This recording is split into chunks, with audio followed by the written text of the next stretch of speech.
Voilà, bonsoir. Merci de m'accueillir à Monaco. Donc tout le monde a compris que je viens d'un canton qui s'appelle le Valais et que j'habite à Genève. Et c'est vrai que c'est important de le souligner parce que les injures préférées entre ces cantons, justement, dans le Valais, c'est de dire ah, c'est de Genevois et Genevoises et inversement. Parce que c'est deux cantons, un qui est très urbain et l'autre qui est très montagnard. Donc c'était intéressant de voir quand on parlait de la question du contexte que les injures, justement, il y en a qui sont très transversales et puis d'autres qui sont contextualisées. Ceci étant dit, comme ça a été mentionné, je suis actuellement experte en prévention des violences et des discriminations et ça me permet un petit peu d'ancrer mon propos parce que ce soir, j'ai décidé de vous parler en fait sous deux de mes casquettes. La première casquette, ce sera le fait de me baser sur des recherches scientifiques que je mène maintenant depuis plus de 15 ans sur ces questions. Et puis dans un deuxième temps de la présentation, ce sera plutôt justement en lien avec des expériences que je mène dans les contextes professionnels et scolaires, en termes soit de dispositifs de formation ou pédagogique ou d'intervention en tant que tel. Donc ça annonce un petit peu justement les statuts des deux parties principales qui vont organiser cette intervention. Je profite aussi en préambule de remercier l'organisation et l'accueil chaleureux lors de cet événement. Donc merci beaucoup pour ça aussi. Donc vous l'aurez compris que le titre de cette présentation reprend le titre de mon dernier livre qui s'appelle « Le pouvoir de l'injure ». Et puis j'avais envie dans un premier temps de retracer un petit peu pourquoi tout d'un coup je me suis centrée sur cette question de l'injure. Parce qu'effectivement, comme la thématique plus générale est la question des violences, ce soir on parle de la violence des mots et donc un angle qu'on pourrait choisir, c'est celui des injures. Donc on va aussi discuter, on va dire, de cette articulation, on va dire, ou de cette spécificité justement à travers de la violence des mots, de se dire mais pourquoi l'injure, à mon avis, c'est un très bon angle d'attaque. Alors avant de rentrer dans les trois raisons principales qui ont fait que je me suis attaquée à ces questions d'injures de manière un petit peu plus approfondie, je voulais demander dans la salle, en levant la main si la réponse est oui, qui a déjà été la cible d'injures une fois dans sa vie, quel que soit le type d'injure. Si vous pouviez lever la main. Alors je regarde en haut aussi, puisque je découvre du public en haut. D'accord, très bien. Parfait, merci beaucoup. Deuxième question, qui a déjà été témoin d'injures? D'accord. Si jamais pour les personnes qui sont en haut, il y a beaucoup de monde qui lève la main en bas. Et pour les personnes qui sont en bas, il y a beaucoup de gens qui lèvent la main en haut. Parfait. Et dernière question, qui a déjà été auteur d'injures? Je vous remercie pour votre franchise. Donc en haut, en bas, on voit que de nombreuses mains se lèvent. Merci beaucoup. Ah oui, il y a une personne très très motivée. Merci beaucoup pour ce mini-exercice parce que pourquoi choisir l'angle de l'injure pour parler de la violence des mots? La première raison que moi j'ai choisie, c'est celle de l'expérience. C'est-à-dire que tôt ou tard, tout le monde fait l'expérience de l'injure. C'est ce qui a été dit en introduction. L'injure, en fait, elle est étrangère à personne. Par contre, ce que je trouve intéressant, c'est de distinguer, mais à la fois d'articuler dans une dynamique commune la question justement de est-ce qu'on a plutôt été cible, auteur, témoin, ou les trois. Et cette distinction, pour moi, elle est très importante parce que la façon dont on va penser le contexte et la dynamique des injures va préfigurer les pistes d'action qu'on va donner. Et c'est pour ça que je reviendrai à la fin de ma présentation sur ces trois aspects-là. Donc, première raison, l'expérience. Parce que chaque personne, d'une manière ou d'une autre, fait cette expérience. Et dit autrement, même les enfants savent ce que c'est qu'une injure. Et quand j'interviens auprès des professionnels de la petite enfance, par exemple, sur la question des injures qui fusent dans tous les sens, ces professionnels me disent très souvent « Oui, mais bon, vous savez, les enfants ne savent pas toujours ce qu'ils et elles disent. » Puis je dis « Mais vous avez tout à fait raison, hein, si vous activez un petit peu les principales injures que vous entendez, ben, effectivement, des fois, les enfants répètent, bien évidemment, ce qu'ils et elles entendent et ne savent pas toujours ce que ça veut dire. » Alors moi, je dis toujours à ces personnes que des fois, les adultes non plus ne savent pas le sens précis des injures qui sont répétées. Ça peut aussi arriver. Mais par contre, on constate quand même que les enfants savent que ce n'est pas fait pour faire du bien. Donc on voit qu'il y a déjà une prise de conscience, une intériorisation. Et je m'amuse beaucoup à voir un petit peu quelles injures les enfants vont dire parce que les enfants observent celles qui vont faire le plus d'effet. Donc premier point d'entrée, c'est l'injure en tant qu'expérience. quelle qu'elle soit, c'est-à-dire une expérience qui ne nous est pas étrangère, qui nous est plutôt quasiment quotidienne. Ça, c'est le premier angle. Le deuxième angle, l'injure comme concept. Parce que ce qu'il y a d'intéressant à travers l'idée du concept, c'est que l'injure, à mon avis, elle peut être éclairée uniquement de manière interdisciplinaire. Et c'est une manière justement de se dire, en tant que concept, on a parlé tout à l'heure du fait que ce soit un énoncé performatif, je pense que c'est l'angle le plus intéressant et hautement philosophique, de se dire, mais pourquoi les injures, c'est pas des mots comme les autres ? Et si on commence à répondre à cette question, effectivement, on voit que l'injure a le pouvoir de blesser. N'importe quel mot n'a pas le pouvoir de blesser, mais on peut aussi rater l'effet d'une injure. Comme on disait, selon le contexte, elle peut tomber complètement à plat si toutes les conditions ne sont pas réunies. Mais donc la question justement du pouvoir de blesser, c'est vraiment quelque chose où on se dit ce ne sont des mots pas comme les autres, puisqu'il y a ce pouvoir-là. Et puis, troisième raison, c'est vraiment une manière de se dire que l'injure devient un vecteur. Alors là, j'y reviendrai en fin de présentation, de se dire mais comment on peut agir sur ces injures et en faire des sujets de réflexion et des pistes d'action, qu'elles soient individuelles ou collectives. Donc c'est un petit peu ces trois raisons que j'ai décidé de déployer ce soir et d'ailleurs aussi dans mon livre, puisque je vois que ces trois aspects fonctionnent de manière très articulée. Et donc pour commencer par la première partie, ce que je vous propose en fait, c'est de regarder quelques petits extraits d'entretiens que je mène. Alors je mène des entretiens auprès de personnes de tout âge, mais j'ai décidé pour ce soir de me centrer plutôt sur les enfants et les jeunes. Et à force de faire des entretiens, non pas sur la question des violences, mais moi je m'intéresse plutôt à la base, à la construction identitaire ou au processus de socialisation, je me suis rendu compte qu'en termes méthodologiques, quand je faisais des entretiens semi-directifs avec ces jeunes très souvent me parlaient de la question des violences et à l'intérieur de la question des violences, de celle des injures. Donc c'est comme ça où je me suis dit, il y a quelque chose à creuser. Et de la somme de ces entretiens a émergé une métaphore que je voulais partager avec vous, qui est celle en fait de l'épée de Damoclès. Alors on va maintenant justement, à travers deux petits extraits d'entretien, se dire justement en quoi l'injure a ce pouvoir-là, comme on vient de le dire. Et c'est aussi une manière de voir qu'en termes du droit, c'est pas pour rien qu'un mot soit encadré. C'est bien parce qu'elle a un pouvoir, cette injure, que juridiquement, il y a un cadre qui existe autour d'elle. Et étymologiquement, c'est intéressant de voir que insulte, ça va être plus proche de assaut, alors que injure, c'est beaucoup plus lié à injuris. Donc on va parler aussi d'atteinte à la dignité, d'atteinte à l'honneur. Et ce qu'il y a d'intéressant, c'est qu'on voit que les injures, elles vont tomber sous le coup de la loi, même quand c'est pour rire. Donc ça, c'est aussi intéressant de se demander au niveau sociologique, anthropologique, comment on vit ces expériences-là, mais sous, on va dire, l'angle du droit, de se dire, même quand c'est pour rire, ça va justement être pris en compte. Alors l'épée de Damoclès, je vous ai mis cette image-là, on voit qu'on est dans une cour de récréation, et j'en profite pour vous parler en fait d'un site français qui s'appelle mathilda.education. S'il y a des personnes qui sont des professionnels de l'éducation, de la santé ou du social, je vous le recommande vivement, et si ce n'est pas le cas, je vous recommande vivement aussi, en fait.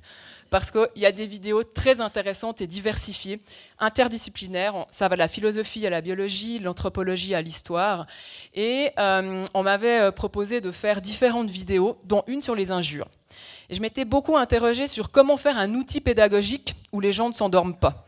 Alors j'ai fait beaucoup de modalités, je les ai testées sur moi, je me suis endormie moi-même, donc je me suis dit je vais peut-être éviter de faire ça.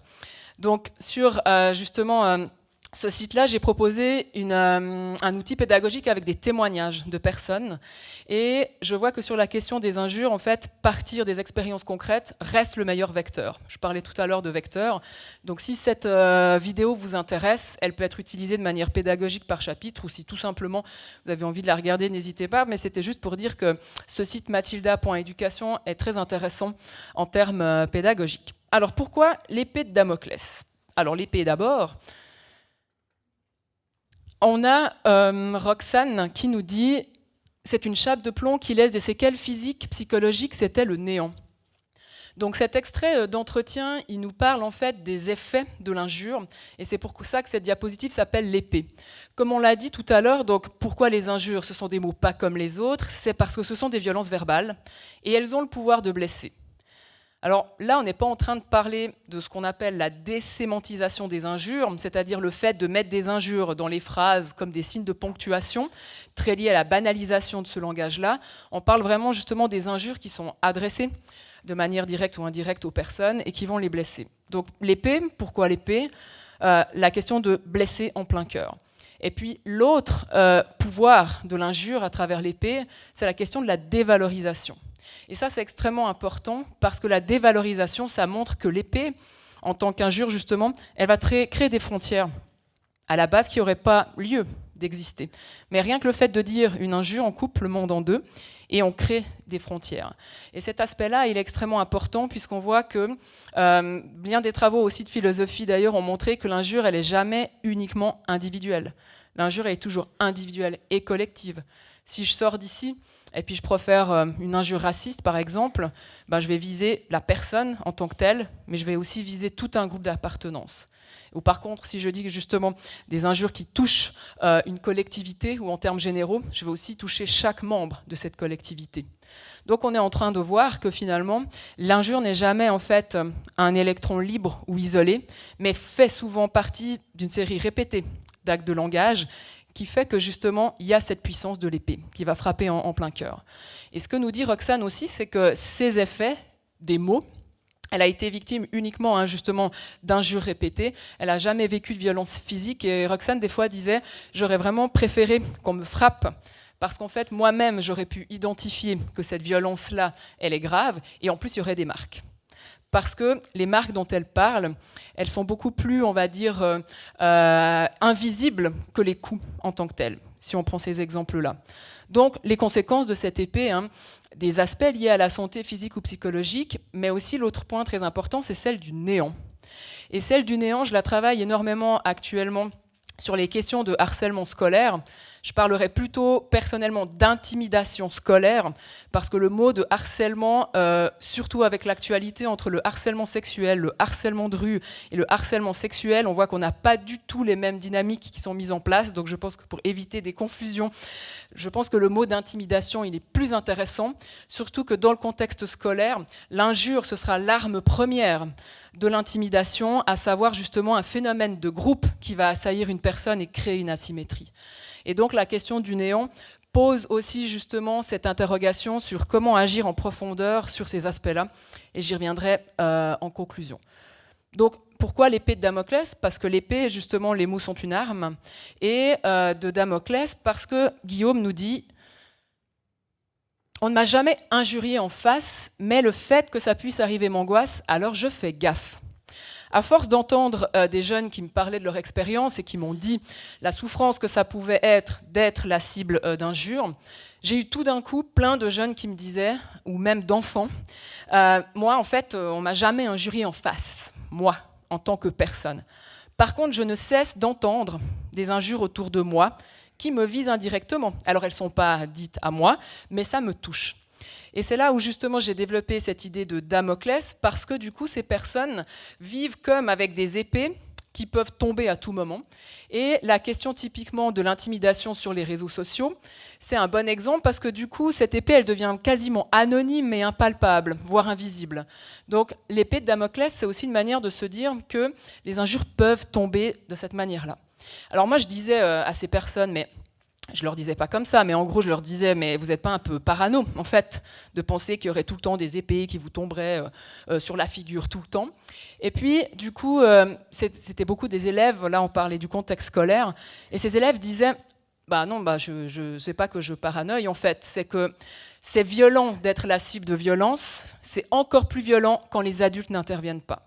Donc c'est des élèves qui avaient intériorisé que justement il n'y avait pas de bouclier qui allait contrer les épées de Damoclès. Donc ces personnes se disaient, si justement les personnes ne bougent pas pour les autres, pourquoi on bougerait pour moi ? Donc je reviendrai aussi à la fin, bien sûr, à chaque fois, pour proposer une piste sur chaque constat. Les deux points que je voulais mettre en évidence à travers l'épée de Damoclès, c'est qu'on voit qu'il y a ce pouvoir de faire changer de comportement. Guillaume nous dit « je fais gaffe ». Et c'est intéressant puisque dans le contexte scolaire, ça veut dire que des personnes vont éviter d'aller aux toilettes au même moment que certaines personnes. Il y a des élèves qui vont aller dans la bibliothèque pendant la récré, comme ça il y a un ou une adulte, et les personnes se sentent en sécurité. Donc on voit que l'injure, là, sans même être adressée, elle a le pouvoir justement de faire changer de comportement, puisque Guillaume va dire « je fais gaffe ». Sur les questions de harcèlement de rue, c'est quelque chose aussi qui marche très fort, de comment les femmes, elles vont se diriger en fait dans l'espace public, par exemple, et encore plus de nuit. Et le deuxième constat, c'est le fait que l'épée peut créer un sentiment d'angoisse et un sentiment justement d'hostilité, sans même être directement prononcé. Du coup, en parlant de tous ces aspects-là, le point suivant, c'est de se dire que finalement, l'injure, c'est que la pointe de l'iceberg, au bout du compte. Parce que si on en parle, c'est parce qu'elle est extrêmement banalisée, mais elle n'est pas banale. Et ça fait que c'est un peu la pointe qui sort de l'iceberg, puisque c'est des choses qu'on entend beaucoup. Et hors de l'iceberg, on peut aussi avoir des violences physiques, des violences sexuelles, c'est des choses plus palpables, audibles. Par contre, on a toute cette masse cachée sous l'eau, qui à mon avis est vraiment très importante, parce que c'est nécessaire, bien sûr, de se questionner sur comment on va faire par rapport à ces injures-là, mais tant qu'on ne s'attaque pas au système hiérarchique qui fonde ces injures-là, on ne va jamais s'en sortir, puisque du coup, ce sera mettre des pansements sur des plaies béantes, tant qu'on ne s'attaque pas aussi au système de hiérarchisation, qui sont d'ailleurs les discriminations. Donc, ça nous montre que, justement, on pourrait vraiment agir sur l'injure en tant que telle, mais aussi sur d'autres formes qui la concernent, notamment les stéréotypes, l'exclusion, les discriminations. On voit que c'est plein d'exemples qui s'articulent à cette notion-là. Alors on arrive du coup, en fonction de ces aspects-là, à des choses qui sont beaucoup plus liées à comment j'ai pu traduire mes propres recherches sur ces questions et des expériences en contexte scolaire ou professionnel. Donc on pourrait vraiment se dire, mais comment agir en amont par rapport à ces questions et comment réagir à chaud quand ça arrive. Donc la première chose qu'on peut mettre en évidence, c'est que la question d'intervenir reste malgré tout en fait incontournable, parce qu'on peut se dire que montrer son désaccord par rapport à une situation d'injure ou de violence, c'est déjà en fait donner des messages. Et si je reprends l'exemple du contexte scolaire, dans certaines formations justement que je partage avec les adultes, on voit que souvent les adultes disent à juste titre, oui mais c'est tout le temps, ça fuse dans tous les sens, des fois j'ai pas le temps. Je dis effectivement, je comprends très bien, parce que la cloche sonne, le cours se termine, etc. Mais en fait ça prend une seconde de montrer son désaccord. Et c'est ça que je trouve intéressant. C'est pas à ce moment-là où c'est hyper chaud qu'on va dérouler le code pénal, ça justement ça se fait en amont ou en aval, mais là quand c'est chaud, vraiment, le fait de pouvoir montrer son désaccord, ça peut être par la reformulation, l'interpellation, quelque chose justement de beaucoup plus dynamique, mais entre-temps, montrer son désaccord, on donne 3 messages. On donne un message aux auteurs, c'est pas admissible ce que tu fais ou ce que vous faites. On donne un message aux cibles, ce que tu vis, c'est pas normal, regarde, t'es soutenu et entendu, et surtout on donne un message aux témoins. On parlait de l'intimidation scolaire, mieux elle marche, mieux elle va faire des séquelles, mais surtout, elle demande du public, parce que le but, c'est justement de faire quelque chose devant le public. Donc, ne jamais oublier qu'on a finalement un pouvoir d'action très fort qui peut nous prendre pas beaucoup de temps. Et puis, c'est encore plus intéressant si on continue dans le cas du contexte scolaire, si on a la capacité de dire non, comme vous le savez très bien. C'est-à-dire que ça nous prend une deuxième seconde de dire tu sais très bien, en fait, on a discuté en début d'année sur les règles de vivre ensemble, ou plus on peut faire référence à des moments partagés à froid, dans le calme, plus justement les élèves vont voir que ce n'est pas de la sanction pure et dure qui n'aurait aucun sens, mais ça fait appel à des moments partagés ensemble et en amont. Et le dernier point qui termine cette triade, c'est celle de la promotion. C'est de penser finalement la question des injures et des violences, pas uniquement dans comment on fait pour réagir à chaud quand ça arrive, mais comment on peut avoir des discours positifs et inclusifs dans le quotidien, et pas seulement quand les incidents surviennent. Donc articuler la prévention et la promotion, c'est vraiment un aspect extrêmement fort et puissant, parce que c'est les deux faces d'une même pièce. Et l'aspect aussi justement d'intervenir, c'est une manière de montrer aussi que ça agit sur les deux sentiments qui sont les plus répandus pour les cibles de violence. Le premier sentiment, c'est l'impuissance. On voyait Roxane, elle disait c'est le néant, c'est-à-dire qu'elle ne savait pas comment faire pour s'en sortir. Donc rien qu'en montrant justement son désaccord, c'est aussi une manière justement de faire sortir de l'impuissance. Et l'autre sentiment le plus vécu, c'est celui de l'injustice. Donc c'est aussi une manière de dire je vais prendre en charge cette situation. Et dans la promotion, c'est aussi une manière de dire donc stop, c'est pas admissible, comme vous le savez bien. Et la dernière phase, la troisième seconde, c'est on en reparlera. Et juste dire on en reparlera, c'est une manière d'être capable de se dire des fois, on rentre chez soi, puis on se dit peut-être que je n'aurais pas dû dire ça comme ça ou faire comme ça. Donc ça donne la possibilité de revenir sur ces aspects-là. Donc la dernière diapositive, c'est aussi une triade. J'adore les triades. Du coup, si je termine en termes de synthèse assez concrète pour répondre aux questions que je posais tout au début, je me rends compte que ce soit dans le contexte scolaire ou professionnel, on voit que si on articule 3 dimensions, on peut avoir vraiment une prévention très constructive et beaucoup plus efficace parce qu'il y a toujours un plan individuel qui va rentrer en ligne de compte. Parce que finalement, chaque personne a une capacité d'action, comme je viens de le mettre là, en termes de posture citoyenne.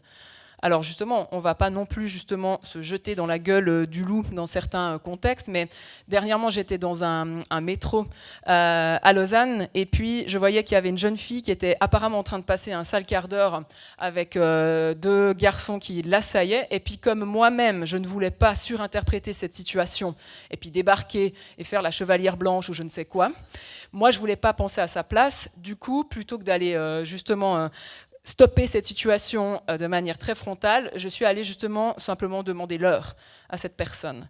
Et du coup, ça lui a donné l'occasion soit de casser cette situation où elle était mal à l'aise parce qu'elle est mal à l'aise, soit répondre, et on voit justement que ces possibilités-là nous montrent qu'on peut faire diversion. Et moi, j'utilise beaucoup plus cette méthode, j'ai envie de dire, dans mon quotidien, parce que j'avais un conflit vraiment éthique de me dire est-ce que moi, je bouge ou je ne bouge pas. Et il y a toute la question de la responsabilité individuelle ou collective. Donc, on a une posture citoyenne. Chaque personne, on va dire, la déploie à sa façon. Mais quand on parle de contexte scolaire ou professionnel, on a autre chose qui rentre en ligne de compte, qui est la posture professionnelle. Et donc là, c'est tout autre chose, puisqu'en fait, il y a une fonction d'être garant et garante de cet aspect-là. Donc, je travaille beaucoup la posture professionnelle avec les adultes, parce qu'il y a des adultes, par exemple, qui, sur ces questions, au niveau théorique ou des contenus, sont incroyables, mais dans leur pratique quotidienne, reproduisent des stéréotypes ou des inégalités. Donc, on voit que si on peut travailler sur le fond et la forme, eh ben, on va avoir beaucoup plus de cohérence. Mais ça va bien sûr être beaucoup plus efficace si on articule cet aspect individuel à un plan plus collectif. C'est-à-dire que, par exemple, si je ne suis pas la seule personne à être dans cette dynamique-là, déjà, justement, on s'épuise et puis ça n'a pas beaucoup de sens parce que les élèves voient bien que Janine dit blanc et puis Jules dit vert et puis donc leur cuisine peut continuer très clairement. Donc travailler un plan plus collectif, ça permet de travailler aussi de la cohérence pédagogique en tant que telle. Et puis là, ça demande justement souvent avoir un groupe de référence, quelle que soit la structure, ça peut être le contexte professionnel ou scolaire, de se dire il faut que justement toute personne sache à qui s'adresser au sein même de sa structure. Et ce qui se montre très pertinent aussi, c'est articuler le réseau interne et externe. C'est-à-dire aussi, par exemple, faire des interventions de personnes externes dans une entreprise, dans une école, etc. Et le dernier point, qui est celui justement de la dimension institutionnelle et politique, c'est revenir aussi aux cadres légaux et organisationnels ou à la question des chartes. Et donc ça, c'est un vrai enjeu parce qu'on voit les chartes qui prolifèrent partout. Donc l'enjeu, c'est vraiment de se dire comment faire pour qu'elles ne restent pas des coquilles vides, mais soient vraiment incarnées. Et donc ces 3 dimensions, on voit que justement, quand on parle d'ailleurs de souffrance au travail de manière plus générale, on voit que c'est souvent quand justement il n'y a pas d'articulation entre ces dimensions qui crée des tensions pour les personnes. Donc ça, on pourra bien sûr en discuter très volontiers. Comme il me reste 3 secondes et demie, c'est parfait. C'est ça. Donc la dernière diapositive, je boucle la boucle avec, comme je disais, pourquoi le pouvoir de l'injure. Et au moment où je rédigeais la fin de ce livre, coïncidait en fait avec l'élection de Donald Trump aux États-Unis.